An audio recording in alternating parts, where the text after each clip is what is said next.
the Gentiles did not find him guilty. Now, when Pilate discovered that he was not guilty, he wanted to do something to appease the Jews so that they would leave him. In those days, when they are scourging a criminal, there's a pillar like this. And then they tie your both hands around the pillar and hang you so that you cannot shake. And when they tie you like that, you are stripped completely naked. Now, the whip the Roman people use is made of wood and animal skin. At the edge of the whip, they have broken bottles, broken bones, wires, and metals attached to it. And one of the strand of that whip will usually have between 7 to 18 other strings.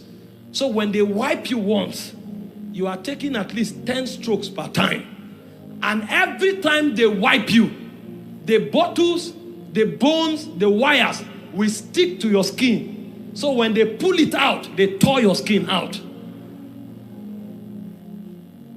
It was on record that on one occasion, they flogged the man, and when they were done, the whole back, only the spinal cord remained. That means the whole skin was butchered off. On another occasion, they said the whip caught somebody and tore out his intestine. That is to tell you how deep those bones can enter and pierce a man. Usually when a man is flogged, he is no longer recognizable. He is denatured. So the idea behind that punishment is to mutilate and dehumanize you, so that when you go out, you cannot be recognized anymore. It was considered to be a death sentence.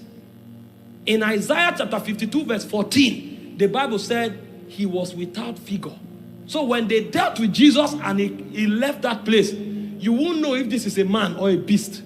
Because the whip, some of it will attach to your eyes, some of it your neck, some of it your back, and some of it your leg. They didn't just flog your back, they flogged every part of you. If it touches your eye, it tears it out. If it touches your cheek, it tears it out. If it reaches your intestine, it tears it out. Anything it does, it tears you out, because it's a death sentence. Now, many people say Jesus was flogged 39 strokes, but that's not true. It is the Jewish people that scourges with 39 strokes. In fact, the Bible recorded that a thief or a man guilty of treason should be flogged 40 strokes. But when they discover that the 40th stroke usually kill, they remove one and makes it 39. But according to history, the Romans don't flog 39 strokes. The Roman flogs you until you are considered mutilated. They will flog you until you are considered dehumanized. That's when they stop. So he was flogged by Romans. He wasn't flogged by Jews. So it's possible that he was flogged more than 40 strokes. Now, according to research, no criminal has ever been flogged and crucified, because the scourging is a death sentence. So when you are scourged, they let you go. It's either they scourge you or they crucify you. Jesus is the only person in history that was both scourged and crucified. Because of the level of fluid that comes out of you, usually it is on record that the moment they are done flogging you, 3 things happen to you. Number 1, you dehydrate so much that thirst alone can kill you, because every fluid in your body comes out. Number 2, your body enters a shock that results in cardiac arrest. So most of the people that don't die of pain, they die of heart failure because of what happens to them. So after Jesus was flogged, Pilate expected that the Jewish people would have said, he's a useless being after all, because this is as good as dead. But when they brought him out, they still shouted, crucify him. And I will tell you why he must be crucified. Because if you don't know why, you will not appreciate what has happened to you. After that happened, they now gave him the cross. Obviously, he couldn't carry it because there was no strength in him. He was already a dead man. And they trekked for about 600 meters from Pilate's location to the place of the cross in Golgotha. When they got to that place, another sorrow entirely began.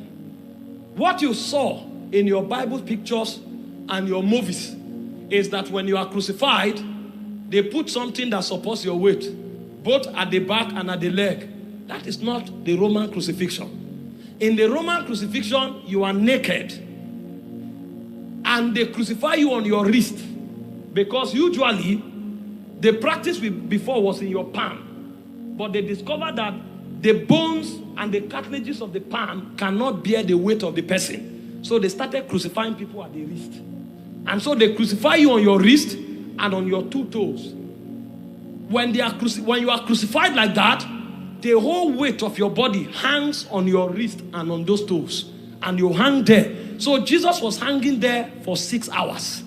Between 9 a.m. to 3 p.m. Now, this is the pain of crucifixion. It's not just the sorrow of the weight you feel. Usually, that weight is called excruciating pain. The word excruciating was derived from the word crucifixion.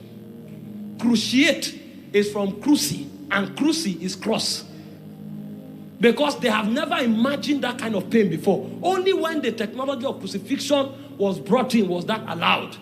Now, when you are hanging on the cross, usually your weight hangs down. So the posture that is usually assumed is either you go by this side of the cross or you go by that side, because you can't be directly behind the cross.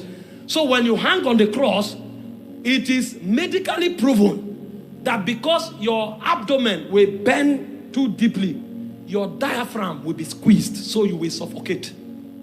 So if you are going to breathe on the cross, what you will do is that the nails on your wrist, you will pull yourself up to straighten your diaphragm before you can breathe. So for those 6 hours, every time Jesus breathed, he had to pull himself up to be able to breathe and then go back and pull himself up. The pain is unimaginable. Remember, his back has already been butchered. So every time he pulls himself up, he scrubbed that butchered back on that rough wood. And for 6 hours, usually when you breathe at that level, you cough out blood, because your heart is already about to be ruptured. And when they saw that the Sabbath was approaching, they now went to break their legs so they will die fast. You know why they break their legs? They break their legs so that they can no longer have pressure to push themselves up. So when they break your leg and you can't push yourself up, you will hang and then you will suffocate and die. So it was a gruesome technology of killing you through mutilation.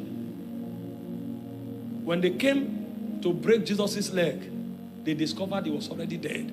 So they pierced an arrow through his bowels, and blood and water gushed out. The scientists that did the research said because Jesus was already dead before they pierced that stuff, that arrow, it means he died of cardiac rupture. That means the heart busted. In lay term, what it means is he died of heartbreak. You remember before he died, he said, Eloi, Eloi, lama sabachthani. My God, why have thou forsaken me? All these things are narrated is the physical torture. Now there is the soulish torture. Because there are 3 layers of torture that he went through. He went through physical torture, he went through soulish torture, and he went through spiritual torture. Now, the Bible said, Jesus, the Bible speaking by the prophets. And I will read to you all the messianic prophecies tomorrow, so you understand what happened. This business is beyond just coming and feeling good. You won't know why you need to commit yourself ruggedly to God.